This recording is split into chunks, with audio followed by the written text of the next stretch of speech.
Turning clay like this into good garden soil is always somewhat of a challenge.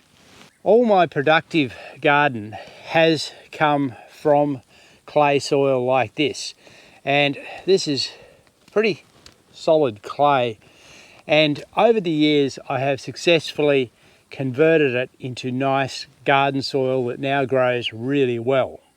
So how do you do it? Well, there's two primary factors that come in. One is that you can add gypsum to the clay soil, which will change the chemical structure and help it to break up. But the primary method is to incorporate organic material into the soil.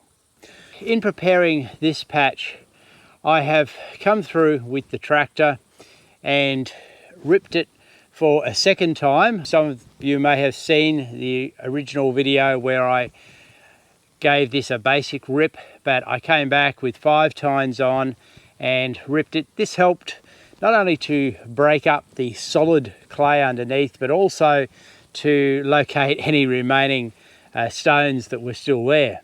And there were a few.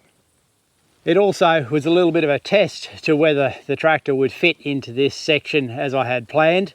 It would work a lot better if I didn't have the bucket on, but it does fit. After ripping it, I spread some gypsum around on the soil.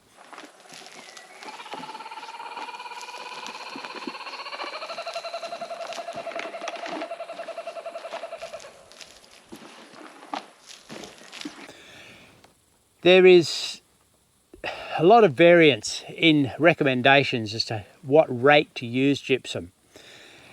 For this area, which is about 100 square metres, the recommendations range between 20 kilos to 200 kilos of gypsum. I'm using 45 kilos, which is probably mid of the more frequent recommendations. And it may be that that doesn't do the job in one year and that I need to add more in subsequent years. But my main goal is to get organic matter into this soil, and I think that is what really makes the difference. Now, a lot of people wouldn't like the cultivation that I'm doing here. I think it's necessary to actually break the really solid clay that's underneath, because it was really hard down underneath, and without breaking that up, I wouldn't be able to do what I'm going to do, which is to grow a crop in here. The only way that you could do it without cultivating like this is to bring in very large amounts of compost and organic matter, such as composted wood chips, and lay it over the top of the soil. Now, I don't have that available to me, certainly not in the quantities to do 100 square metres. So yesterday, after spreading the gypsum, I watered the area because we are lacking in rain at the moment, to give it a little bit of moisture and just soften the clay before coming in and rotary hoeing the area. So this morning it's looking basically the way I want it to look. There's still a lot of fairly large clods here, like this is still hard and large, but breaking that up too fine would result in it recompacting very quickly. The ideal thing would be to grow a green manure crop in it and incorporate that back into the soil before actually attempting to grow a productive crop. But I need some space to actually grow some potatoes.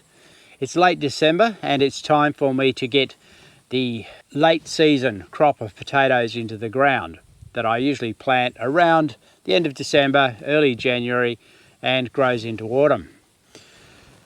So I've come up with an idea where I can actually incorporate the potatoes as well as a green manure crop here at the same time.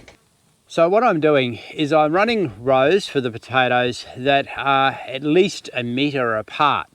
Having them separate like this is going to be really good across this low rainfall time of the year, so that they'll get more nutrition and more water out of the soil and not compete with each other as much.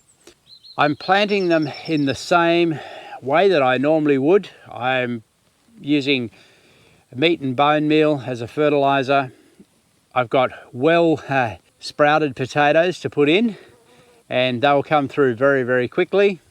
There's just one thing I'm doing different, and that's because I don't have sufficient of my own compost to use. I'm adding a small amount of potassium to replace that. And I'm covering the potatoes back using the wheel hoe. So in between those rows, I'm seeding it with a green manure mix. Now the green manure mix is largely annual grains, and this only needs to grow to about 4 inches high before being reincorporated into the soil. So I've ended up with 4 rows of potatoes. I put an experimental row of broad beans in down the bottom, and I've got the green manure in between those rows.